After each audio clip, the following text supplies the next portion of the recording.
ஆண்டவராகிய இயேசுவின் நாமத்தினாலே மீண்டுமாக இந்த அதிகாலை உபவாச ஜெப வேளையிலே தேவ சமூகத்தை தேடி வந்திருக்கக்கூடிய உங்கள் ஒவ்வொருவரையும் இயேசுவின் நாமத்தினாலே நான் வாழ்த்தி வரவேற்கிறேன். இந்த காலை வேளை தியானத்தை தேவன் நமக்கு ஆசீர்வதித்து கொடுப்பாராக. கடந்த வாரத்திலே நான் ஒரு சங்கீதத்திலே நாம் தியானம் செய்யலாம் என்று சொல்லி ஒரு நோட் அனுப்பியிருந்தேன். சங்கீதம் 86 நாம் தியானிக்கலாம் என்று சொல்லி இந்த காலை வேளையிலே நான் எழும்பி என்ன இந்த நாளிலே உங்கள் மத்தியிலே பேச வேண்டும் என்று ஆண்டவரிடத்தில் கேட்டபொழுது ஆண்டவர் அதை நினைவுபடுத்தினாராகவே சங்கீதம் 86 கடந்து சென்று ஒரு சில காரியங்களை ஆண்டவர் உணர்த்தினதை உங்கள் மத்தியிலே நான் வைக்க விரும்புகிறேன். சங்கீதம் 86 ஒரு அற்புதமான சங்கீதம். நிறைய பேருக்கு மனப்பாடமாக கூட ஒரு வேலை தெரியும். அநேக காரியங்கள் இந்த சங்கீதத்திலே நாம் படித்து கொள்ள முடியும். நான் இன்னைக்கு அப்படி வேகமாக இதை தியானித்து கொண்டிருந்த பொழுது ஒரு 7 காரியம் மனதிலே வந்தது. எவ்வளவு நேரம் இருக்கிறதோ நாம் ஒரு சில காரியங்களை இந்த 7 காரியங்களிலிருந்து நாம் இந்த காலை வேளையிலே நாம் பார்ப்போம். முதலாவது இந்த ஜெபத்தை நாம் உள்ளே செல்வதற்கு முன்பதாக அந்த ஃபுட் நோட்ல பார்த்தா தாவீதின் விண்ணப்பம் என்று இருக்கிறது. ஸோ இந்த ஜெபம் தாவீது ராஜா செய்த ஒரு இந்த சங்கீதம் தாவீது ராஜா செய்த ஒரு ஜெபம். ஜெபத்தோடு ஆரம்பிக்கிறார். கர்த்தாவே, உமது செவியை சாய்த்து என் விண்ணப்பத்தை கேட்டருளும். நான் சிறுமையும் எளிமையுமானவன். So David begins his prayer with humility. நான் சிறுமையும் எளிமையுமானவன். ஜெபத்தை ஆரம்பிக்கும் பொழுதே அவர் தன்னுடைய தாழ்மையை ஆண்டவருடைய சமூகத்துக்கு முன்பதாக அறிக்கை செய்கிறார். ரொம்ப ஸ்ட்ரைக்கிங்கா இருந்துச்சு. பொதுவா நம்ம இந்த ரிவைவல் சீரீஸ்ல எல்லாம் பேசும்போது அடிக்கடி நான் சொல்லியிருப்பேன், நம்ம ப்ரேயர் பண்றதுக்கு முன்னாடி நம்மளுடைய ஆட்டிடியூட் ரொம்ப முக்கியம், நம்ம ஹம்பிளா இருக்கணும் அப்படின்னு. ஆனா இந்த காலவேளை இதை தியானித்த பொழுது என்னுடைய ஆட்டிடியூட் ஹம்பிளா இருக்கணும் அப்படிங்கிறத நான் கன்ஃபஸ் பண்ணவும் செய்யணும் அப்படிங்கிறத இந்த நாளில் நான் கற்றுக்கொண்டேன். இவ்வளவு காலம் ஜெபித்தாலும் அதை அறிக்கையிட வேண்டும் என்று நான் ஒருபோதும் நினைத்ததில்லை. ஒருவேளை உங்கள யாராவது அப்படி நினைத்தீங்களான்னு எனக்கு தெரியல. நீங்க அப்படி ப்ரேயர் பண்ண அனுபவம் இருக்கான்னு. நான் தாழ்மையுள்ளவன் ஆண்டவரே என்று நான் தாழ்மையுள்ளவன்னு மேல போய் மக்களுக்கு முன்னாடி சொல்றது அல்லது பிரசங்கம் பண்றது அல்லது இன்னொருத்தட்ட சொல்றதுங்கிறது சில சமயத்துல சரியா போகாது. கிறிஸ்டின் சர்க்கிள்ல என்னடா பெருமை உள்ளவனா இருக்கிறான்ருவாங்க, பிரச்சனை. ஆனா ஆண்டவருடைய சமூகத்திலே நீங்க உண்மையிலே உங்களை தாழ்மைப்படுத்தி இருந்தால், நான் தாழ்மையுள்ளவன் என்று தேவனிடத்திலே அறிக்கையிடுவதற்கு உங்களுக்கு தைரியம் இருக்கும். ஏனென்றால் தேவன் எல்லாவற்றையும் அறிந்தவர். தாழ்மையா உள்ளவங்க மாதிரி நம்ம சில சமயத்துல நடிக்கிறதுக்கு வாய்ப்பு இருக்கு. மக்களை பார்க்கும்போது நம்ம அப்படி நிறைய பேரை பார்த்துருக்குறோம், அப்படி பேசுவோம். ஆனா ஆண்டவரிடத்துல போய் நான் தாழ்மையுள்ளவன் என்று சொல்லணும்னா நான் அதை யோசித்தேன். இது அப்படி ஆராய்ச்சி செய்யும்போது இதுக்கு ஒரு தைரியம் வேணும். இது உண்மையாக, ஏன்னா ஜெபத்தை செய்கிறார், ஒரு இக்கட்டில் இருக்கிறார். அப்ப he cannot lie to God. He knows. அவருக்கு தெரியும் தாவீதுக்கு தேவனிடத்தில் அவர் பொய் சொல்ல முடியாது. அப்ப இந்த இந்த காலவேளையிலே இது எனக்கு ரொம்ப ஒரு ஸ்ட்ரைக்கிங்கா தெரிந்தது. Do I have enough courage to go before God in my prayer and say, I am a person of humility? அப்ப அந்த அளவிற்கு நான் என்னுடைய வாழ்க்கையிலே தாழ்மை என்னை நான் தாழ்மைப்படுத்த வேண்டும் என்று சொல்லி நான், ஏன்னா தாவீது ராஜா, ஆனா அவர் நான் எளிமையானவன் அப்படின்னு சொல்றார். அது வந்து சாதாரண ஸ்டேட்மெண்ட் இல்லை. அப்ப நான் ஆங்கிலத்திலே பார்த்தீங்கன்னா நான் I am poor and Needi என்று சொல்லி வருகிறது. ஆகவே நம்மளுடைய ஜெபத்திலே இதை நாம் வரக்கூடிய காலங்களிலே கொஞ்சம் நம்ம இதை கருத்திலே வைத்து நாம் ஆண்டவருடைய சமூகத்துக்கு முன்பதாக எவ்வளவு நம்மை தாழ்மைப்படுத்தி இருக்கிறோம் என்பதை நாம் நிதானித்து ஆராய்ந்து அந்த தாழ்மையை நாம் ஆண்டவரிடத்தில் அறிக்கையிடக்கூடிய அளவிற்கு நம்மளுடைய அவைக்குரிய வாழ்க்கையிலே தேவன் நம்மை தாழ்மைப்படுத்தி பலப்படுத்த வேண்டும் என்பதுதான் நம்மளுடைய முதலாவது ஜெபமாக இருக்க வேண்டும். நாம் தாவீது மூலமாக கற்றுக்கொள்ளக்கூடிய முதலாவது காரியம், I must have courage to confuse my humility in prayer, which means I have already conquered my pride and I humbled before God. நான் ஏற்கனவே என்னுடைய பெருமையை மேற்கொண்டு அல்லது ஜெயித்து ஆண்டவருடைய சமூகத்துக்கு முன்பாக என்னை தாழ்த்தி விட்டேன் என்பதுதான் அதனுடைய அடையாளம். இதுதான் ரொம்ப முக்கியம் ஜெபத்துல. இந்த ஆட்டிடியூடோட நம்ம உள்ள போகும்போது தான் நம்மளுடைய விண்ணப்பங்கள் கேட்கப்படும். சரி, அடுத்து இரண்டாவது காரியம், அடுத்த வசனத்திலே இன்னொரு காரியத்தை ஆண்டவர் உணர்த்தினார். என் ஆத்துமாவை காத்தருளும், நான் பக்தியுள்ளவன். ஆங்கிலத்திலே ஃபார் ஐ எம் ஹோலி என்று வருகிறது. நான் பரிசுத்தம் உள்ளவன் என்று என்ற பொருள்படுகிறது ஆங்கிலத்திலே. நான் ஒரிஜினல் லாங்குவேஜில் போய் பார்க்கல, எனக்கு டைம் இல்லை. பட் இதை படிக்கும் பொழுது எனக்கு என்ன ஒரு அடுத்த ஒரு காரியம் என் மனதில் என்ன தோன்றினது என்றால், தாவீது தன்னுடைய குணலட்சணத்தை ஆண்டவருக்கு முன்பாக வைக்க விரும்புகிறார். தன்னுடைய மனநிலையை ஆண்டவருக்கு முன்பதாக தாழ்மைப்படுத்துவதன் மூலமாக வெளிப்படுத்தினார்.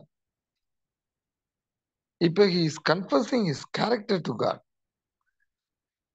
தேவனிடத்திலே அவருடைய குணலட்சணத்தை, இது சாதாரணம் இல்லைங்க. ஃபார் ஐ எம் ஹோலி அப்படின்னு சொல்றது வந்து அவ்வளவு ஈஸி இல்லைங்க. கடவுள்கிட்ட போய் ஆண்டவரே நான் சுத்தம் உள்ளவன், நான் பரிசுத்தம் உள்ளவன் அப்படின்னு சொல்றது வந்து it is not that easy.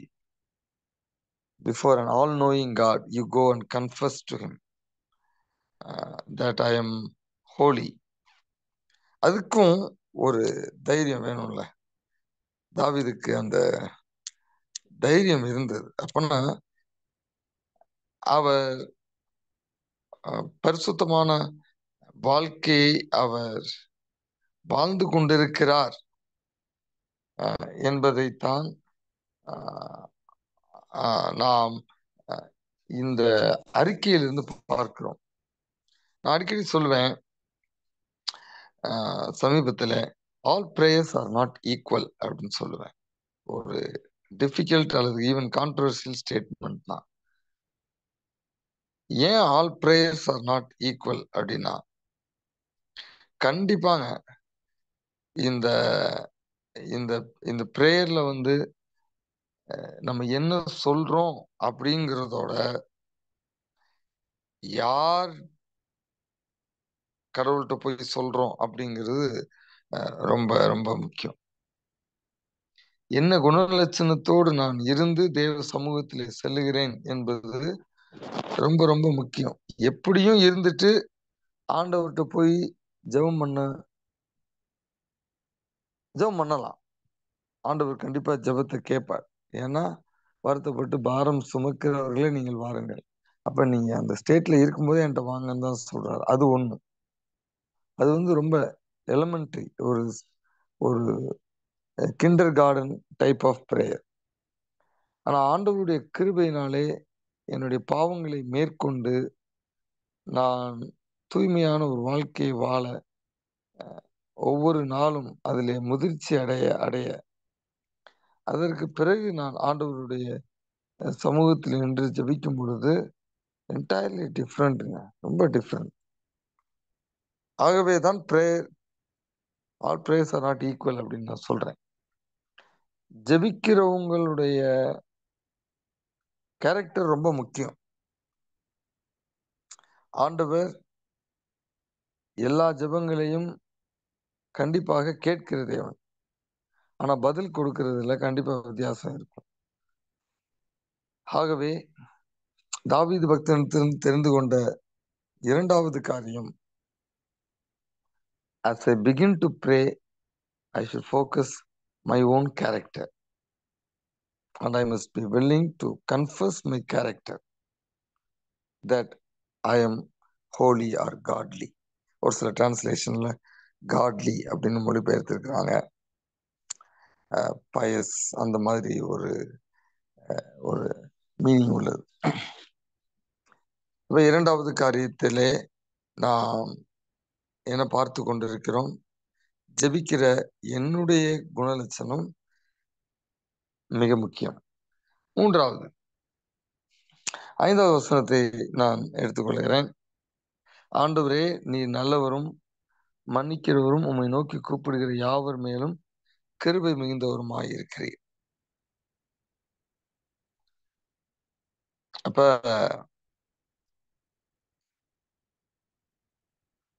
God's character, தேவனுடைய குணலட்சணத்தை தாவீது இங்கு அறிக்கையிடுகிறார். So confessing his attitude, confessing his own character. இப்ப he is confessing God's character. தேவனுடைய குணலட்சணம் என்ன என்பதை தாவீது இங்கு அறிக்கையிடுகிறார். அடிக்கடி நான் என்னுடைய பிரசங்கங்களை சொல்வதுண்டு, இந்த பிளாட்ஃபார்ம் நிறைய சொல்லியிருக்கேன். Understanding of God is paramount, especially for a prayer warrior. தேவன் யார் என்பதை தெளிவான புரிந்து கொள்ளுதல் இருப்பது ஒரு ஜெப வீரனுக்கு, ஒரு ஜெப வீராங்கனைக்கு மிக மிக மிக இன்றியமையாத ஒரு காரியம். தாவீது ஏன் இந்த மாதிரி, தானியேல் ஏன் இந்த மாதிரி, யோசேப்பு ஏன் இந்த மாதிரி, ஆபிரகாம் ஏன் அந்த மாதிரி ஒரு உன்னத நிலைக்கு போனாங்க, ஒரு பவுல், ஒரு பேதுருனா தேவனை குறித்த ஆழமான ஒரு அறிவு அவர்களுக்கு இருந்தது. ஹூ இஸ் மை காட் என்பதை அவர்கள் தெளிவாக அறிந்திருந்தார்கள். இந்த சங்கீதம் முழுவதையும் நீங்க பார்த்தீங்கன்னா, எல்லாவற்றையும் வாசிக்க நேரம் இல்லை. ஆனா நீங்க 8, 9, 10, 15 இது எல்லாத்தையும் நீங்க வாசித்து பார்த்தீங்கன்னா, தொடர்ந்து அவர் தான் தேவனை எப்படி புரிந்து கொண்டாரோ அதை அவர் அறிக்கை செய்கிறார். உதாரணத்திற்கு பாருங்க, 8வது வசனத்துல, தேவர்களுக்குள்ளே உமக்கு நிகரும் இல்லை, உம்முடைய கிரியைகளுக்கு ஒப்பும் இல்லை. அப்ப இந்த மாதிரியான ஸ்டேட்மெண்ட்ஸ் அவர் மனதில் வரும் பொழுது, இந்த மாதிரியான புரிந்து கொள்ளுதல் அவர் தேவனை இன்னும் அதிகமாக சார்ந்து தன்னுடைய வாழ்க்கையை வாழ்வதற்கு மிகவும் அது ஏதுவாக இருக்கும். அதைத்தான் நாம் இந்த அறிக்கையில நாம் பார்க்கிறோம். 15வது வசனத்திலே நாம் பார்க்கும் பொழுது, ஆண்டவரே, நீர் மனவுருக்கும் இரக்கும் நீடிய பொறுமையும் பூரண கிருபையும் சத்தியமும் உள்ள தேவன் அப்படின்னு அந்த இடத்துல வாசிக்கிறோம். உங்களுக்கு ஞாபகம் இருக்கா? இதே மாதிரி இந்த இந்த வசனம் அல்லது இந்த கேரக்டரிஸ்டிக்ஸ் எங்க வருது அப்படின்னு யாரை பார்த்து சொல்றாரு? ஆண்டவரே. தெய்வத்தினுடைய குணலட்சணங்கள் என்ன என்பதை தேவனிடத்தில் அறிக்கையிடுகிறார். தேவனே அவருடைய குணலட்சணங்களை சீனாய் மலையிலே மோசேக்கு அறிக்கையிட்டதை தான் தாவீது நினைவுபடுத்தி திரும்ப தேவனிடத்தில் அறிக்கையிடுகிறார். எக்ஸடஸ் 34ல இருக்குது. ஆனா யாத்திரா 34 அதிகாரத்துல இருக்கு. அப்ப ஆண்டவர் ஒரு இரக்கமுள்ள தேவன், ஒரு மன உருக்கமுள்ள தேவன் அப்படிங்கிறதெல்லாம் ஏன் பூரண கிருபை, நீடிய பொறுமை இதெல்லாம் ஏன் அறிக்கையிட்டு அவர் ஜெபம் பண்றாருன்னா, he knows he needs all these from God. அவர் பாவி என்பதை அவர் உணர்கிறார். அவருடைய இரக்கம் அவருக்கு தேவைப்படுகிறது. அவருடைய கிருபை அவருக்கு தேவைப்படுகிறது. அவர் பாவத்தில் இருக்கும் பொழுது, ஆண்டவரே நீங்க என் மேல நீடிய பொறுமையா இருந்து என்னை டீல் பண்ணுங்க அப்படின்னு சொல்லாம அவர் சொல்லுகிறார். அப்ப தேவனுடைய குணலட்சணங்களை நாம் அறிந்து ஜெபத்திலே அதை நாம் வெளிப்படுத்தும் பொழுது அது நமக்கு அடுத்த காரியத்துக்கு அது லீட் பண்ணுது. 7வது வசனம், நான் துயரப்படுகிற நாளில் உம்மை நோக்கி கூப்பிடுவேன், நீர் என்னை கேட்டருளுவீர். கான்ஃபிடன்ஸ், ஆண்டவரே எனக்கு ஆங்கிலத்தில் சொல்லப்பட்டிருக்கு இந்த டே ஆஃப் மை ட்ரபிள் அப்படின்னு. அப்ப எனக்கு பிரச்சனை, எனக்கு ஒரு போராட்டம் வரும் பொழுது நான் உம்மை நோக்கி கூப்பிடுவேன், நீர் கண்டிப்பா என்ன செய்வீர், என்னுடைய விண்ணப்பத்தை கேட்பீர். அப்ப தேவன் யார், அவருடைய குணலட்சணம் என்ன என்பதை நான் அறிந்து அதை ஜெபத்திலே அறிக்கை செய்யும் பொழுது அது எனக்கு எதை கொடுக்கிறது என்றால் தைரியத்தை கொடுக்கிறது. ஒரு தேவன் இருக்கிறார், அவரிடத்துல நான் போனா அவர் அன்புள்ளவர், அவர் இரக்கமுள்ளவர். Not because I deserve, but because he is merciful, because he is gracious. அவர் இரக்கமுள்ளவர், அவர் கிருபை உள்ளவர், அவர் நீடிய பொறுமையுள்ளவராக இருக்கிறதுனால கண்டிப்பா என் ஜெபத்திற்கு பதில் உண்டு என்பதை தாவீது ஒரு தைரியத்தை அவர் அங்கு வெளிப்படுத்துகிறார். ஸோ தேவனுடைய குணலட்சணங்களை நம் மனதிலே ஜெபத்திலே கொண்டு வருவது அது நமக்கு எதை கொடுக்கும், தைரியத்தை கொடுக்கும், ஜெபிப்பதற்கு தைரியத்தை கொடுக்கும். அவர் இரக்கமுள்ளவர் என்பதை நீங்கள் ஜெபத்திலே நினைவுபடுத்தி உங்க மனதிலே கொண்டு வந்தீங்கன்னா, நீங்க அன்னைக்கு எவ்வளவு தவறு செய்திருந்தாலும், நான் தவறு செய்திருந்தாலும் என் தேவன் இரக்கம் உள்ளவர், அதனாலதான் நான் உயிரோட இருக்கிறேன், நான் ஆண்டவருடைய சமூகத்துல போய் ஜெபிப்பேன். நிறைய நேரம் நாம் குறிப்பாக ஒரு சில நாட்களிலே ஜெபிக்கவே நமக்கு தோணாது. ஏன்னா அதனால நம்ம தவறு செய்திருப்போம். அதனால நம்ம ஆண்டவருடைய சமூகத்துக்கு முன்பாக செல்வதற்கு தகுதியற்றவர்கள் என்று சாத்தான் நம்ம இடத்துல ஒரு தவறான தூண்டுதல் செய்வான். அதை நம்ம நிறைய நேரத்துல கேட்டுருவோம். அவசியம் இல்லை. அவர் இரக்கமுள்ள தேவன், அவர் நீடிய பொறுமையா இருந்து நம்மளை டீல் பண்ணுகிற தேவன், அவர் மனதுருக்கம் உள்ள தேவன். ஆகவே நான் அந்த எபிரேயர் 4ஆம் அதிகாரத்திலே 16ஆம் வசனத்திலே சொன்ன மாதிரி ஏற்ற காலத்திலே சகாயம் செய்யும் கிருபையை பெற்றுக்கொள்ளும்படியாய் தைரியமாய் கிருபாசன தண்டை வாருங்க. ஸோ தைரியமா நான் போவேன். ஏன், அவருடைய சமூகத்திலே, அவருடைய சிம்மாசனத்திலே எனக்கு எனக்கு இரக்கம் கிடைக்கும், என்னுடைய பாவங்கள் மன்னிக்கப்படும். அதற்காக தான் தன்னுடைய ஒரே பேரான குமார் என்றும் பாராமல் தன் இயேசுவை எனக்கு அனுப்பி கொடுத்தார் என்று சொல்லி எனக்கு ஒரு ஒரு தைரியம் ரொம்ப முக்கியம். பிரேயர்ல confidence in God is very important. தேவனிடத்திலே எனக்கு இருக்கக்கூடிய நம்பிக்கை, தைரியம் ரொம்ப முக்கியம். தொடர்ந்து இந்த சங்கீதத்தை நாம் வாசிக்கும் பொழுது ஆரம்பத்துல சரி 7ஆம் வசனத்திலையும் வாசிச்சோம். அதை நீங்க தொடர்ந்து நீங்க அப்புறம் வீட்டுல வாசித்து பாருங்க. அவர் ஜெபித்து கொண்டே இருப்பார். நீங்க பாத்தீங்கன்னா 1ஆம் வசனத்துல ஆரம்பிச்சு 17ஆம் வசனம் வரைக்கும் பல வசனங்கள்ல தன்னுடைய விண்ணப்பத்தை வைப்பார். Back and forth, back and forth. அப்ப இது எதை குறிக்கிறது என்றால், ஒவ்வொரு நாளும் நம்மளுடைய ஜீவியத்திலே, கடினமான இந்த உலகத்திலே we are exposed to many things. We are exposed to many hidden dangers. We are exposed to many challenges. அநேக காரியங்கள், அநேக ஆபத்துகள், அநேக சவால்களுக்கு நாம் நாம் உள்ளாகிறோம். அப்ப ஒரு கிறிஸ்தவனுடைய வாழ்க்கை, தேவனை பின்பற்றக்கூடிய ஒருவருடைய வாழ்க்கை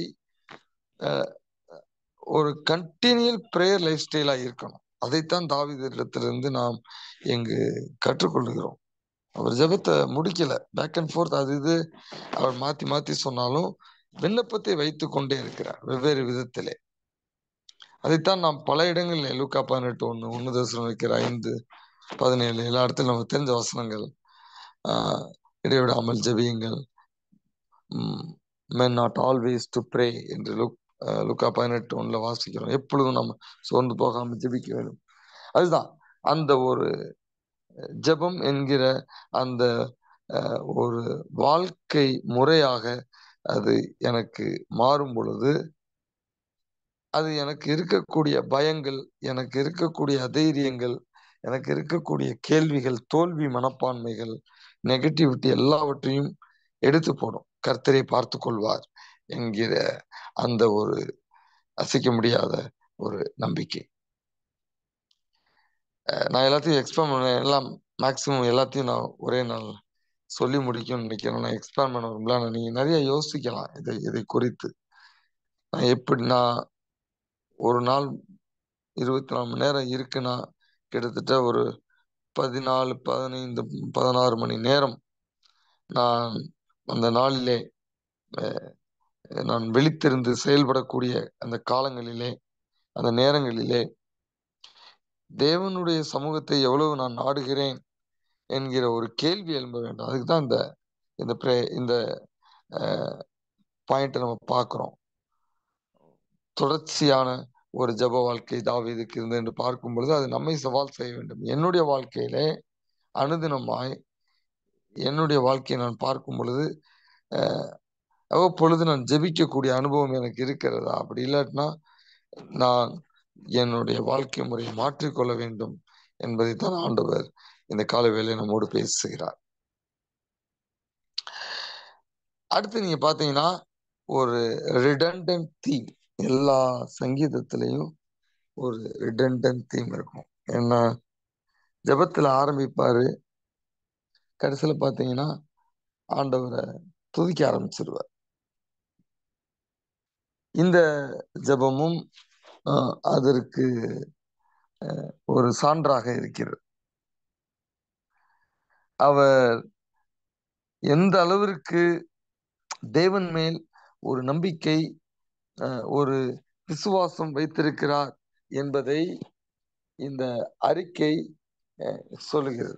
12ஆம் வசனம், என் தேவனாகிய ஆண்டவரே, உம்மை என் முழு இருதயத்தோடும் துதித்து உமது நாமத்தை என்றென்றைக்கும் மகிமைப்படுத்துவேன். இந்த அட்ஜெக்டிவ்ஸ் பாருங்களேன், குவாலிஃபயர் வேர்ட்ஸ எப்படி துதிப்பாரு.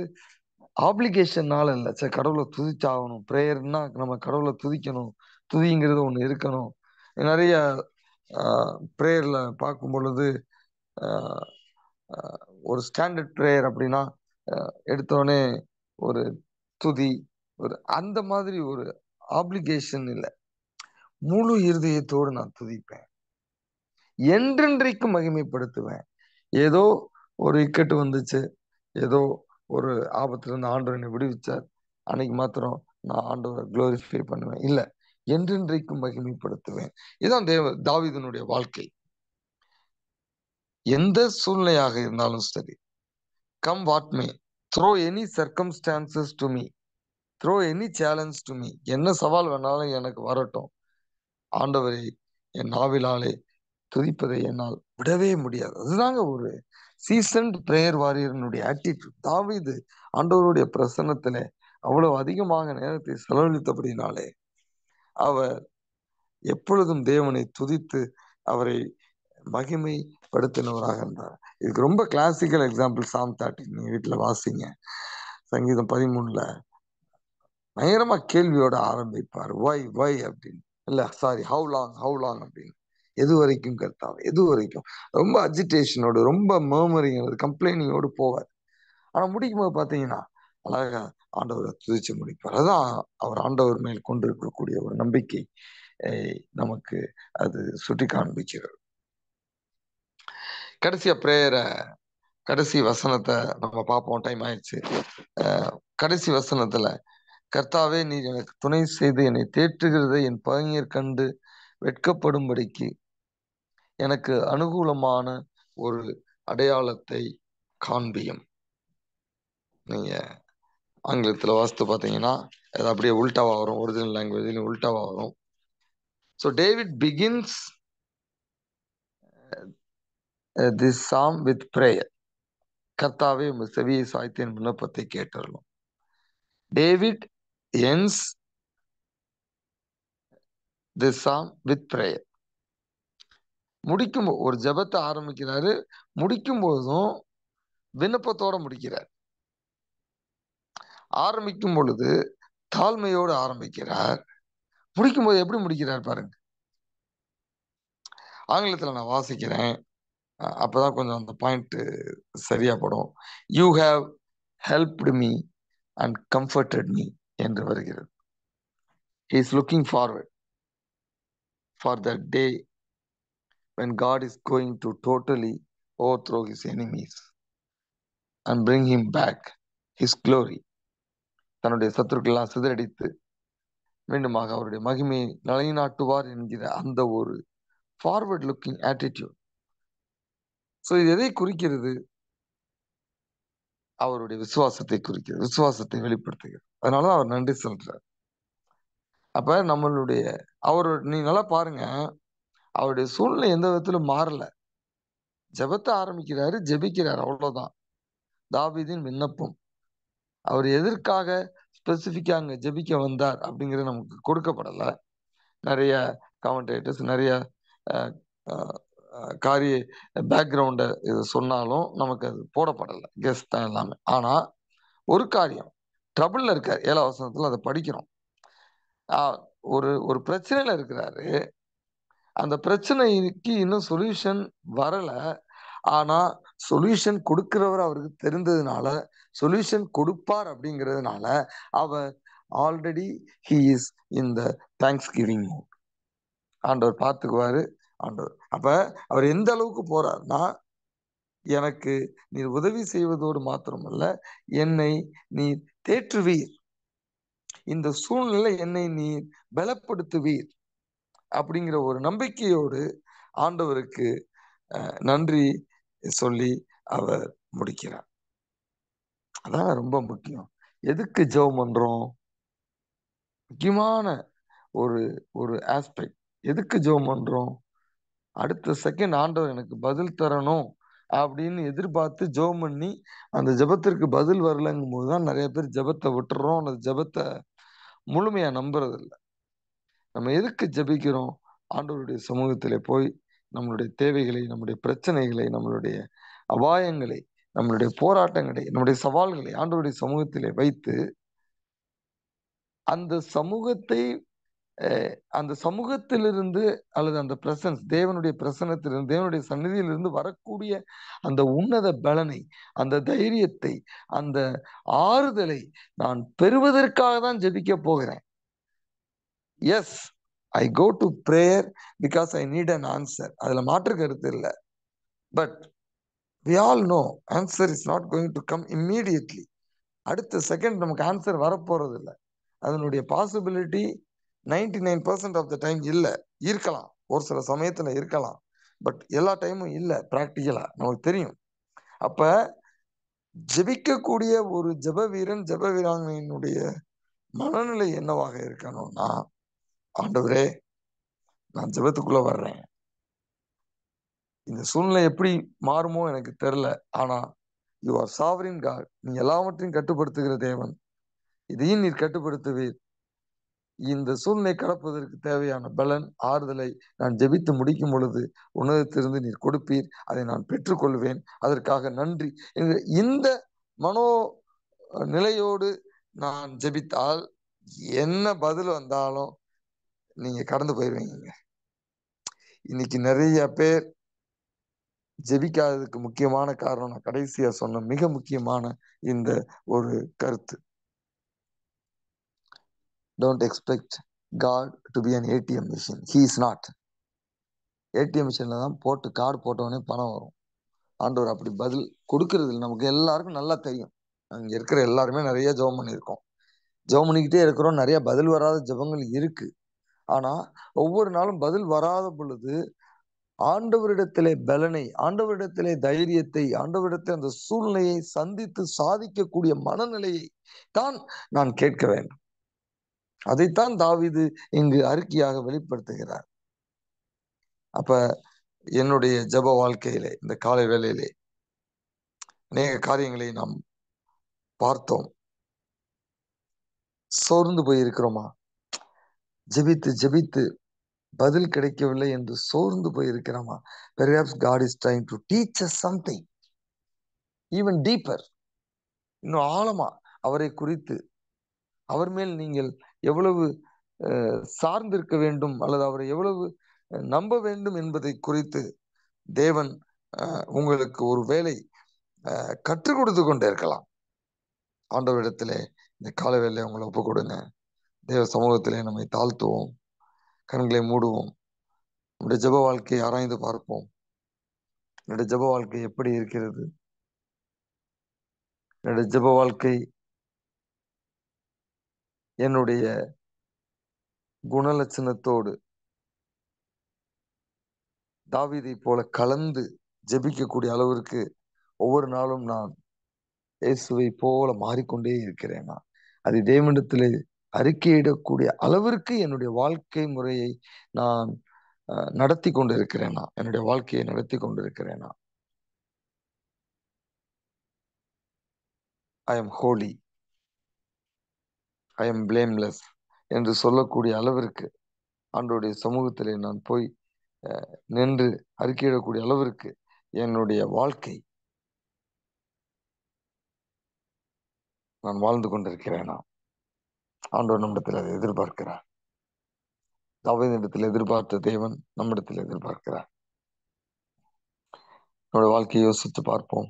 எங்கெங்கு சரி செய்ய வேண்டும் என்று ஆவியானவர் உணர்த்தி கொண்டே இருக்கிறாரோ அந்த காரியங்களை நாம் சரி செய்துவிட்டு ஆண்டவருடைய சமூகத்திலே நாம் ஜெபிக்கும் பொழுதுதான் நாம் நினைத்ததற்கு எண்ணினதற்கும் மேலான பதிலை தேவனுடைய சமூகத்தில் வந்து பெற்றுக்கொள்ள முடியும்.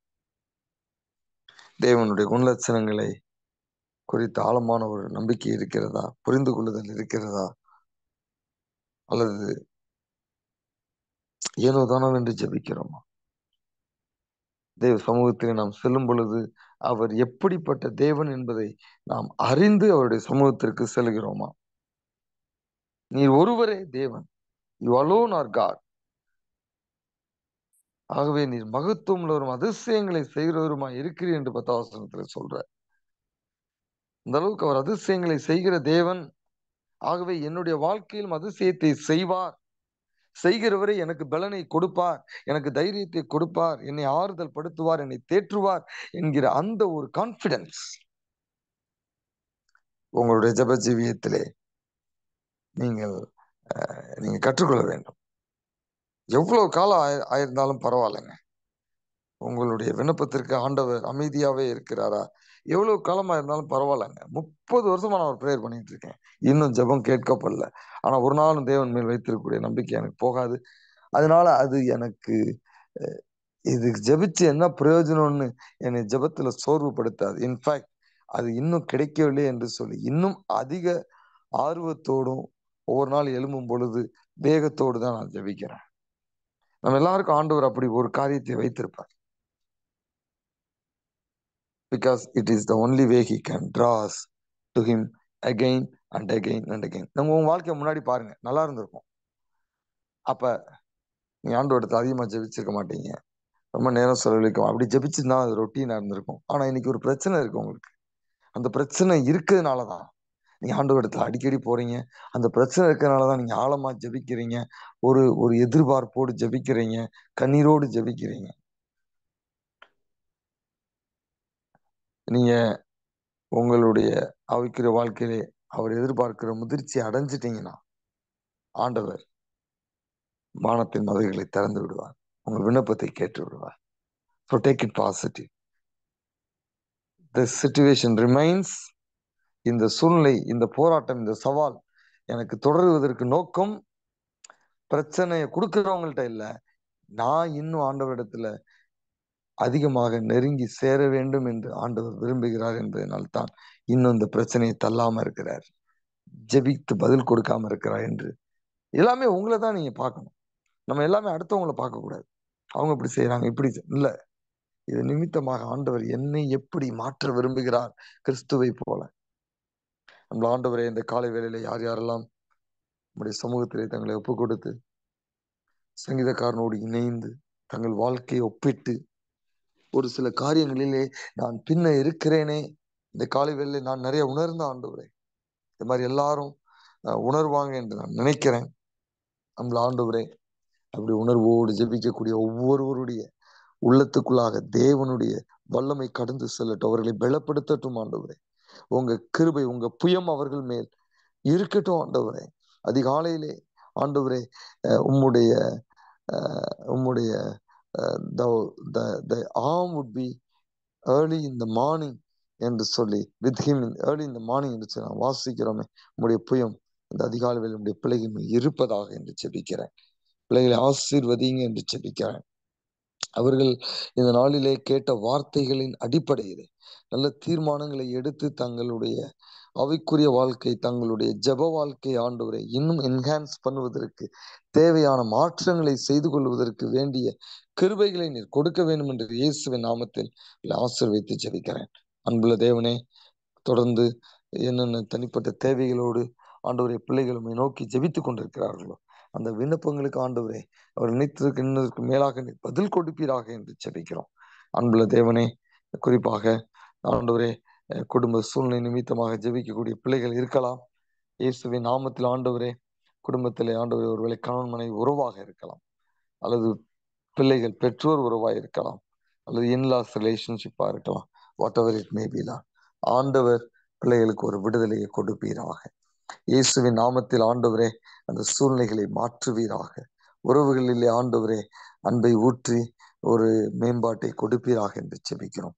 சரீர பலவீனத்தோடு இந்த காலவெளியிலே யாராவது ஒருவருக்காக பிள்ளைகள் ஜெயிப்பார் என்றால், அவர்களுக்கே ஜெயிப்பார்கள் என்றால், இயேசுவின் நாமத்தில் ஆண்டவரே உம்முடைய வல்லமை அந்த பலவீனமான பகுதிகளில் இறங்க வேண்டும் என்று நான் ஜெபிக்கிறேன். ஒரு அற்புதத்தை அவர்கள் குணமளிக்கும் வல்லமை அவர்கள் ஆண்டவரே இப்பொழுதே பெற்றுக்கொள்வார்களாக என்று ஜெபிக்கிறேன்ப்பா. அன்புள்ள ஆண்டவரே, பிள்ளைகளுக்காக ஜெபிக்கக்கூடிய பெற்றோர்கள் இருக்கலாம் ஆண்டவரே. பிள்ளைகளை ஆசீர்வதிங்க, பிள்ளைகளை உம்முடைய இழுத்துக் கொள்ளுங்க. வாலிப நாட்களில் எங்கள் பிள்ளைகள் அனைவரும் தேவனுடைய சமூகத்தை நாடக்கூடிய பிள்ளைகளாய் ஆண்டவரே, உலகத்தின் ஆசாபாசங்களை விட்டுவிட்டு தெய்வத்தை முன்வைத்து வாழக்கூடிய ஒரு வாழ்க்கையை வாழ்வதற்குரிய அந்த மனநிலையை எங்கள் பிள்ளைகளுக்கு ஆவியானவரை கொண்டு நீ பதித்து அதன்படி நடக்க அவர்களுக்கு நீ கிருபை செய்ய வேண்டும் என்று ஜெபிக்கிறோம். வேலைகளில் ஒரு வேலை பிரச்சனை இருக்கும் என்றால், சவால்கள் இருக்கும் என்றால், அந்த முகாந்திரத்திற்காக ஜெபிக்கக்கூடிய பிள்ளைகள் அந்த கால வேலை இருப்பார் என்றால், வேலையில் இருக்கக்கூடிய எல்லா தேவைகளையும் தேவனே நீங்க சந்திக்க வேண்டும் என்று நாங்கள் நம்மிடத்துல ஜெபிக்கிறோம். அன்புள்ள தேவனே, இன்னும் நான் தனிப்பட்ட முறையில சொல்லி ஜெபிக்காத அநேக விண்ணப்பங்களோடு பிள்ளைகள் அந்த காலவில் நம்மிடத்துல வந்திருக்கலாம். அனைத்து விண்ணப்பங்களையும் தேவன் கேட்பீராக. உமக்கு சித்தமானபடி நீர் பதில் கொடுப்பீராக. தாவீதை போல நீர் எங்களுக்கு துணை செய்து எங்களை நீர் தேற்றுவீர். அதை எங்களுக்கு விரோதமாக இருக்கிறவர்கள் பார்த்து ஆண்டவரை ஆச்சரியப்படும்படியாய், வெட்கப்படும்படியாய் தேவன் எங்களுக்கு அப்படிப்பட்ட ஒரு அனுகூலமான அடையாளத்தை பதில் மூலமாக நீர் கொடுத்து எங்களை நீர் ஆசீர்வதிக்க போகிற முடியும் மாபெரும் தயவிற்காக நமக்கு நாங்கள் நன்றி செலுத்துகிறோம். இயேசுவின் நாமத்தில் உம்முடைய சுகம், உம்முடைய சமாதானம், உம்முடைய ஆரோக்கியம் பிள்ளைகளை ஆட்கொண்டு நடத்தட்டும். இயேசுவின் நாமத்தில் கேட்கிறோம் பிதாவே, ஆமென். கடந்து போகணுங்கிறவங்க கடந்து போகலாம். விண்ணப்பங்களை வைக்க வேண்டும் என்கிறவர்கள் உங்கள் விண்ணப்பத்தை வைக்கும்படி கேட்டுக்கொள்கிறேன்.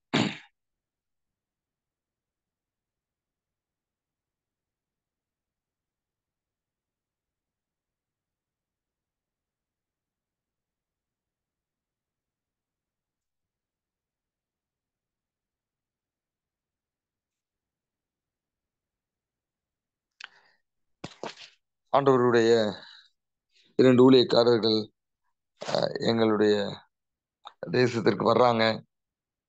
ஆண்டவர் அவர்களுக்கு ஊழியத்திற்கான வாசல்களை திறக்க வேண்டும்.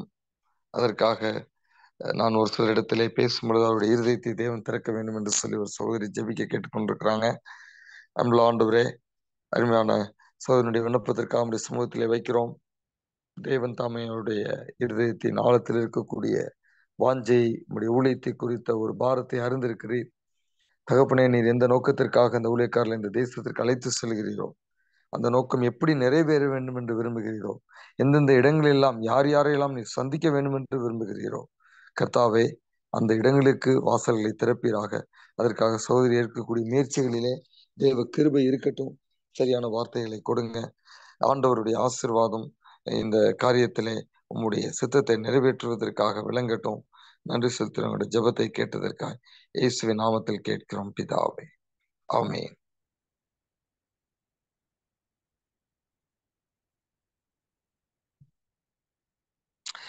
என்னுடைய தாயாருக்காக எல்லாரும் ஜெபித்துக் கொள்ளுங்கள். ஆஹ் உங்க எல்லாருக்கும் தெரியும், நிறைய சேலஞ்சஸ் தொடர்ந்து அந்த அவங்களுடைய கண்டிஷன் இன்னும் அதிகமான டிட்டோரேஷன் நாளுக்கு நாள் இருந்து கொண்டே இருக்கிறது. ஸோ குவாலிட்டி ஆஃப் லைஃப் ரொம்ப குறைந்து கொண்டே இருக்கிறது. ஆகவே நல்லா இருக்கும் பொழுதே ஆண்டவர் அவர்களுக்கு ஒரு பீஸ்ஃபுல் டிபார்ச்சர் கொடுக்கணும். ஒரு அமைதியான அல்லது சமாதானமான ஒரு மரணத்தை கொடுக்க வேண்டும் என்று நீங்கள் ஜெபித்துக் கொள்ளுங்கள். ஒரு ப்ரேயர் ரெக்வஸ்ட்டை நான் உங்கள்கிட்ட வைக்கிறேன்.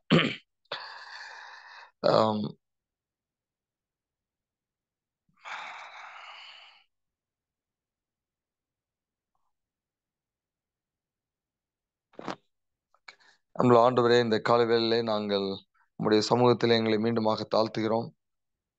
தகப்பனே, அநேக விண்ணப்பங்கள் இல்லாவிட்டாலும் கர்த்தாவே, எங்களுடைய தேசத்தினுடைய ஆண்டவரே ஆளுமைக்காக நாங்கள் ஜெபிக்க கடமைப்பட்டிருக்கிறோம். எலெக்ஷன் நடந்து முடிந்திருக்கிறதப்பா. ரிசல்ட்ஸ்க்காக எதிர்பார்க்கிறோம். ஆண்டவர் உம்முடைய சித்தத்தை வெளிப்படுத்துவீராக என்று ஜெபிக்கிறோம். யார் வந்தாலும் ஆண்டவர் அவர்களை அமர்த்துகிறீர் என்று நாங்கள் நிச்சயமாக நம்புகிறோம். அது மாத்திரமல்ல ஆண்டவரே, அப்படி நீர் அவர்களை அமர்த்தும் பொழுது எங்களிடத்திலே நீர் ஒரு பெரிய எதிர்பார்ப்போடு இருக்கிறீர் என்பதையும் நாங்கள் உணர்ந்து, தகப்பனே, எங்களுடைய கிறிஸ்தவ சமுதாயத்தினுடைய ஆண்டவரே போக்கை தேவனை நீர் மாற்ற வேண்டும் என்று ஒரு பெரிய எழுப்புதல் எங்கள் தேசத்திலே கொண்டு வர வேண்டும் என்றும் நாங்கள் ஜெபிக்கிறோம்.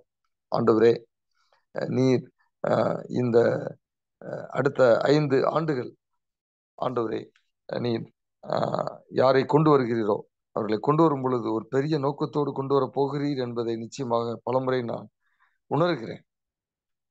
Maybe we are heading towards persecution.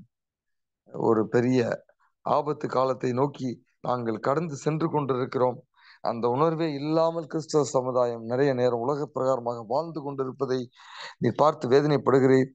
எப்பொழுது மனித சரித்திரத்தை எடுத்து பார்த்தாலும் இப்படிப்பட்ட சூழ்நிலை ஆண்டவர் மிகப்பெரிய ஒரு ஒப்பு கொடுப்பை பார்வோண்டத்திலே ஒப்பு கொடுத்தீர், நேபுகாத்நேச்சரிடத்திலே ஒப்பு கொடுத்தீர். அப்படி ஒப்பு கொடுத்த பொழுது ஜனங்கள் இன்னும் அதிகமான பாதிப்பு ஏற்பட்டு அதற்கு பிறகு உம்மை நோக்கி கூப்பிட்டார்கள். ஆகவே if it takes for Christian people to pray for revival only after persecution, you will not hesitate to do it, Lord. ஒருவேளை அதைத்தான் நீ இந்த எலெக்ஷன்ல செய்ய போகிறீரோ என்கிற ஒரு யோசனை இருக்கிறது. எதுவாக இருந்தாலும் திட்டம் நடக்கட்டும். அதன் பிறகு ஆண்டவரே, என்னுடைய கிறிஸ்துவ சமுதாயம் விழித்து கொண்டு தேவனுடைய சமூகத்திலே இருந்து ஒரு பெரிய எழுப்புதலுக்காக வைராக்கியத்தோடு ஜெபிக்க ஆண்டவர் கிருபை செய்யுங்க. நமக்கு நன்றி செலுத்துகிறோம். உங்களுடைய சித்தப்படி எல்லாவற்றையும் நீ எலெக்ஷன் ரிசல்ட்டை கொடுத்ததற்காக உண்மை ஸ்தோத்தரிக்கிறோம். இன்னும் தொடர்ந்து ஆண்டவரை என்னோடு இணைந்து ஜெபிக்கக்கூடிய அனைத்து பிள்ளைகள், அவருடைய குடும்பங்கள் உடைய கருத்திலே கொடுக்கிறேன். இயேசுவின் நாமத்தில் அவர்களை நீ ஆசீர்வதிப்பீராக. அவர்களுடைய உள்ளத்தின் ஆழத்திலே இருக்கக்கூடிய தேவைகளை நீ அறிந்திருக்கிறீர். பிள்ளைகளை குறித்து இருக்கலாம், பேர பிள்ளைகளை குறித்து இருக்கலாம், ஆண்டவரே இன்லாஸை குறித்து இருக்கலாம், விலையை குறித்து இருக்கலாம், சரீர பலவீனங்களை குறித்து இருக்கலாம், ஆண்டவரே முரட்டாட்டுத்தனமான பிள்ளைகளை குறித்து இருக்கலாம். What ever it may be Lord, இயேசுவின் நாமத்தில் ஆண்டவரே இவர்கள் ஒவ்வொருவருடைய விண்ணப்பங்களையும் ஆண்டவரே உடைய சமூகத்தில் நீ தூபவர்க்கமாக ஏற்றுக்கொண்டு இந்த வாரத்திலே ஒரு அற்புதத்தை செய்யுங்க. இந்த வாரத்தில் அவர்கள் எதிர்பார்க்கக்கூடிய மாற்றத்தை கொடுங்க. பிள்ளைகள் பிறருக்காக ஜெபிக்கும் பொழுது ஆண்டவர் அவர்களுக்காக ஒரு பெரிய காரியத்தை, மகத்துவமான காரியத்தை செய்யுங்க. உமக்கு நாங்கள் நன்றி செலுத்துகிறோம். எங்கள் ஜெபத்தை எல்லாம் நீங்க கேட்டு பதில் கொடுத்ததற்காக மீண்டுமாக நாங்கள் அடுத்த வாரம் இந்த இடத்துல இணைகிற வரை தேவனே உம்முடைய சமாதானம், உம்முடைய ஆறுதல், உம்முடைய சுகம், உம்முடைய அமைதி, உம்முடைய ஆசீர்வாதம், உம்முடைய பாதுகாப்பு எங்களை தொடர்வதாக இயேசுவின் நாமத்தில் கேட்கிறோம் பிதாவே. ஆமென். சமாதானத்தோடு கடந்து செல்வோம். தேவன் ஒரு ஆசீர்வதிப்பாராக.